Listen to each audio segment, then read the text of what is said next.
আমরাই মনে হয় ইতিহাসের সবচেয়ে ভাগ্যবান প্রজন্ম। আমরা আমাদের পরবর্তী জেনারেশনকে বুক ফুলিয়ে বলতে পারবো, আমাদের সময় ফুটবল মাঠে একজন বা দুজন নয়, তিনজন রাজা একসাথে রাজত্ব করেছিল। এক, লিওনেল মেসি, যার পায়ের জাদুকরী ড্রিবল আর ফুটবলীয় মস্তিষ্ক এক নিমেষেই বদলে দিত যে কোনো বড় ম্যাচের ফলাফল।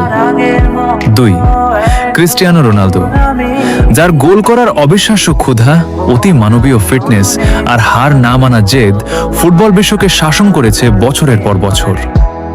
তিন, নেইমার জুনিয়র, যার পায়ের চিরচেনা সাম্বা ছন্দ, নান্দনিক স্কিল আর ড্রিবলিং এর সৌন্দর্য ফুটবল মাঠে আনন্দের জোয়ার বয়ে দিত। পরবর্তী প্রজন্ম হয়তো শুধু গুগল বা ইউটিউবে তাদের ট্রফি আর পরিসংখ্যান দেখবে, কিন্তু আমরা প্রতি সপ্তাহে টিভির সামনে বসে তাদের সেই লাইভ ম্যাজিক দেখেছি, তাদের রাজত্ব দেখেছি। আমরা সত্যিই এক অনন্য সোনালী ইতিহাসের সাক্ষী।